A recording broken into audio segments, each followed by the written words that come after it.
Oke, selamat malam.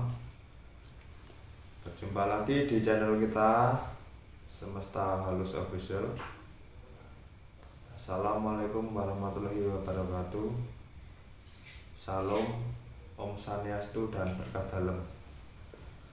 Untuk video kali ini kita akan membahas seputar benda pusaka atau benda bertuah, karena dari zaman dahulu, dari nenek moyang kita itu selalu memakai barang-barang yang seperti itulah, dari turun temurun.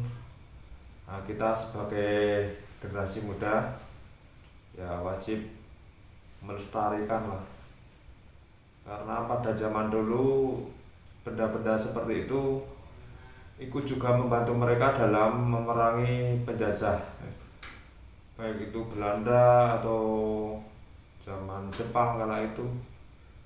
Oke, untuk malam hari ini kita akan membahas seputar mustika kelapa ya.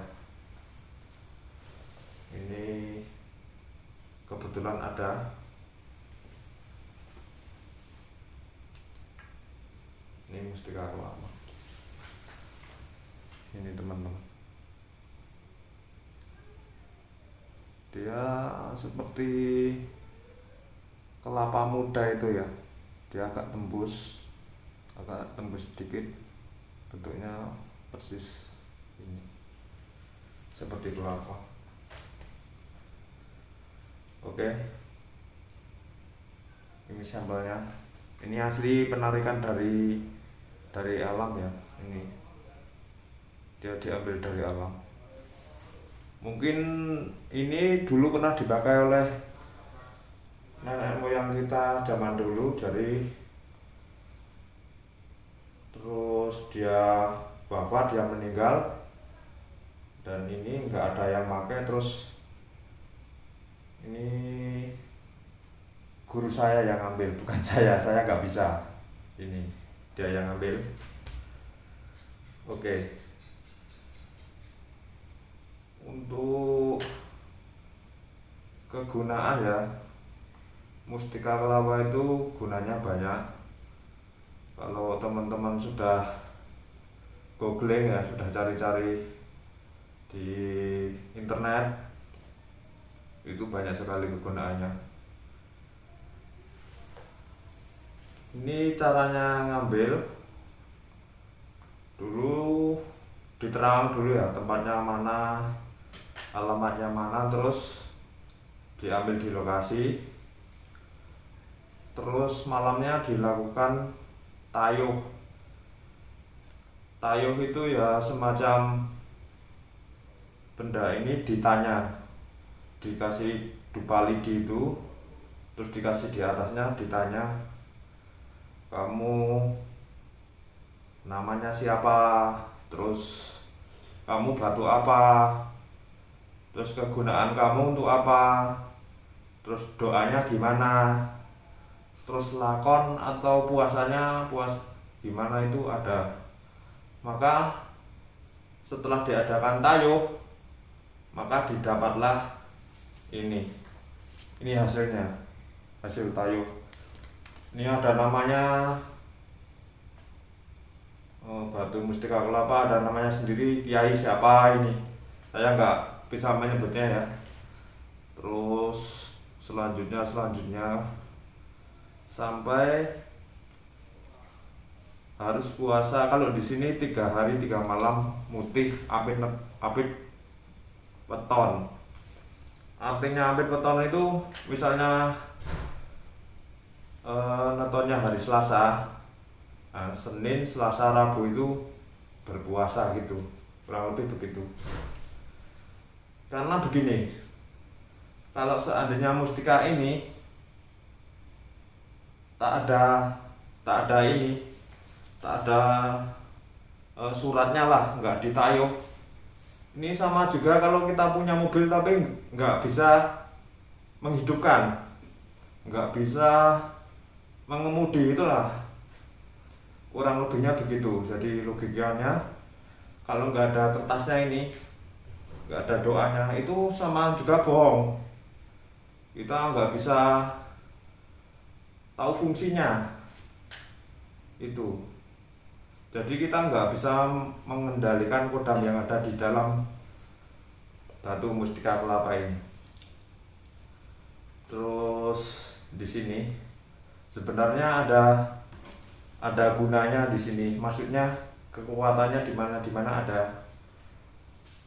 Yang pertama, batu mustika kelapa itu mempunyai khasiat yang pertama, kewibawaan. Itu dia menimbulkan aura wibawa.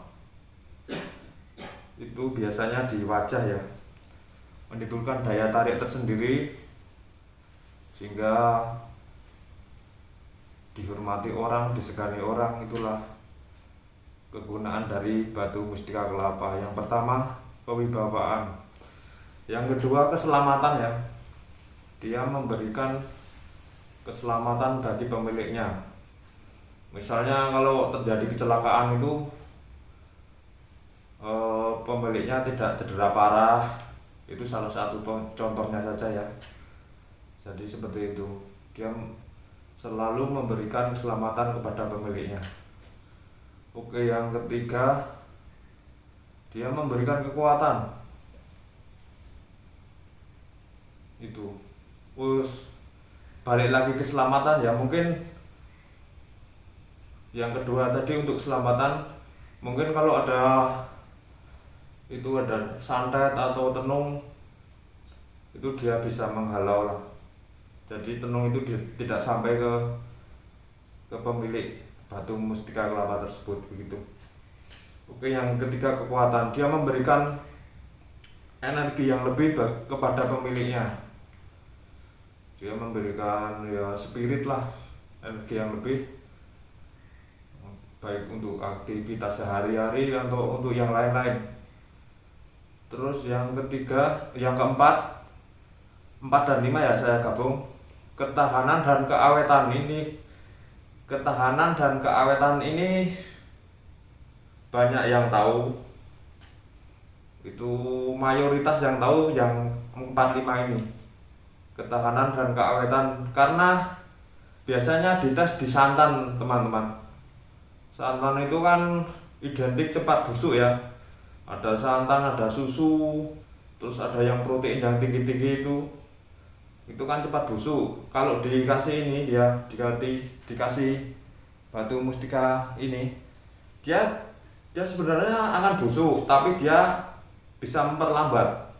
Misalnya kalau busuknya 1 jam, dia bisa 2 jam, 3 jam, 4 jam. Itulah dia mempunyai kekuatan untuk itu. Itu saja penjelasan dari saya. Kalau ada kekurangan, kurang lebihnya saya minta maaf. Saya tidak bermaksud menyinggung pihak manapun. Ini sebatas pengetahuan saya saja. Mungkin saya kurang pengalaman ya dalam bidang ini. Mungkin teman-teman atau saudara-saudara banyak yang lebih tahu. Untuk itu silakan berbagi pengalaman. Saya harus banyak belajar dan belajar lagi. Itu saja dari kami, Semesta Halus Official. Mas, saya mau tanya dulu. Ada yang berkomentar nih. Iya. Video kami itu, video Semesta Halus Official itu editan atau nyata asli gitu? Oh, untuk video kita semua asli. Kita alatnya sangat terbatas. Kita hanya punya handphone satu saja ini, nggak ada yang lain. Kita nggak bisa ngedit-ngedit. Itu saja penjelasan dari saya. Itu real, itu nyata, nggak disetting-setting lah gitu. Oke, terima kasih semuanya. Kita jumpa lagi di video yang berikutnya. Sampai jumpa.